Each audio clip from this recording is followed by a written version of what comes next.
sejam todos muito bem-vindos. O meu nome é Marcos, eu sou do canal do Escritor Cínico e esse aqui é o vlog do Vivo Livros. E dando continuidade àquele meu desafio de ler 12 livros ao longo de 2017, e nós chegamos ao mês de setembro com o 9º livro, que é O Sr. Holmes.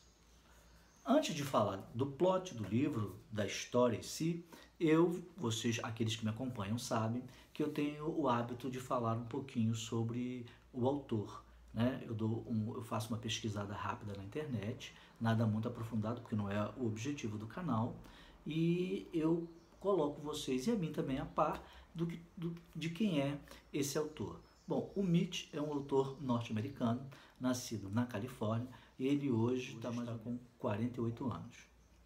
O Mitch já escreveu 7 livros, né? Desses 7, um é livro de contos. E desses 6 que são romances, 2 foram adaptados para o cinema. O próprio Sr. Holmes e o livro Tideland, que esse último foi adaptado pelo Terry Gilliam, o mesmo diretor que dirigiu As Aventuras do Barão de Munchausen, né? Uma outra curiosidade, né, isso é uma curiosidade que serve também para entender o livro, é que o Mitch vive numa ponte entre os Estados Unidos e o Japão. E a gente vai ver referência à cultura japonesa nesse livro, Sr. Holmes, né? Bom, basicamente é isso. Diferente de outras pessoas que tentam dar continuidade às aventuras de Sherlock Holmes, o Mitch partiu para uma via mais criativa. Ele imaginou como seria o Sherlock Holmes quando tivesse 80 anos. Por isso que eu acho que o título, né, é um leve truque da mente, porque quando ele imagina que quando você chega a essa idade, a mente muitas das vezes prega uma peça na gente. E é justamente o que acontece aqui no livro também. Esse livro acontece em 3 momentos distintos. O momento presente, em que o Sherlock Holmes já tem 80 anos, é um senhor que já esquece muito das coisas, aquela memória privilegiada que ele tinha já não o acompanha mais. Muitas das vezes, quando o interlocutor está conversando com o Sherlock Holmes, ele cochila e deixa a pessoa falando sozinho, e ele não mora, depois que o Watson morreu, ele não mora mais em Londres, ele se afastou e mora no interior da Inglaterra, numa espécie de sítio, e ele virou um apicultor, né? Ele encontrou nas abelhas as suas grandes companhias, mas também um menino, na verdade um rapaz, né? Que tem uma idade pré-adolescente, que é filho da empregada, da mulher que cuida da roupa e da comida de Sherlock Holmes, e que ele acaba se afeiçoando. Isso acontece no momento presente. Nas lembranças de Sherlock Holmes estão a sua viagem que ele fez ao Japão, convidado por um homem que lhe manda uma carta dizendo que o pai dele gostava muito das histórias dele, e acaba nessa correspondência envolvendo tanto o Sherlock Holmes que ele resolve fazer uma viagem ao Japão, conhecendo esse homem já numa idade madura, né? E entrando em contato com a família desse homem e conhecendo uma outra cultura, que é a cultura japonesa, e inevitavelmente fazendo comparações. Num terceiro nível está uma história nunca revelada, que foi a paixão de Sherlock Holmes por uma determinada mulher.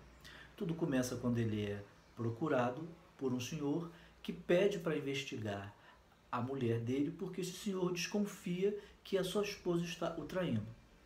O Sherlock começa a investigação e ele acaba se apaixonando por essa mulher.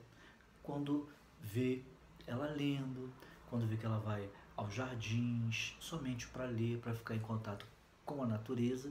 Então a figura da mulher, a sua serenidade, traz uma paixão platônica para Sherlock Holmes. E essas 3 histórias terão um desfecho que, na minha opinião, 2 deles foram trágicos, que eu não esperava.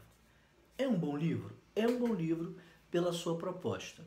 Uma proposta de trazer um Sherlock Holmes diferente. Afinal, os heróis também envelhecem. E nos quadrinhos a gente tem determinadas tentativas de ver como ficaria o Super-Homem mais velho, Batman, etc. E foi isso que o Mitch quis fazer com o livro Sr. Holmes. Ficou bom? Eu gostei. É um livro não somente para você se divertir, mas é um livro também para você questionar, né, que as pessoas realmente envelhecem e elas precisam envelhecer pela mensagem que passa aqui o livro da melhor forma possível, se desatando de laços, de culpas, de erros do passado, de emoções que não ficaram resolvidas, como esse caso de Holmes com essa mulher, que acontece na sua juventude, né? Eu esqueci de dizer que essas memórias vêm da juventude de Holmes, e que nem sempre a velhice é uma coisa boa, mas também não é uma coisa ruim. Vai depender de cada um de nós, de como enfrenta esse determinado período da vida. Se eu recomendo esse livro? Recomendo sim. É um livro que vale a pena ser lido pela sua criatividade, porque não deixa de ser um livro criativo. Mas não vou dizer que foi um livro 100%, certo? Por quê? Quando há mudanças de história, há uma certa quebra de ritmo, compreensível pela forma que está se contando. Então, cada uma dessas histórias tem um ritmo, mas isso me incomodou. Essas quebras tornaram o livro, para mim, irregular. Não que ele tenha algum furo no seu enredo, eu não encontrei, pode até ter e eu não vi. Mas essa mudança do ritmo me deixou desconfortável. Não algo que fizesse com que eu abandonasse a leitura. Não chegou a esse ponto, mas um certo desconforto. Então, amigos, se vocês gostaram dessa resenha, dessa opinião, que na verdade não foi uma resenha, são sempre opiniões. Resenha para mim é algo muito mais profundo. Não deixe de dar o seu like. Se não são inscritos no canal, se inscrevam.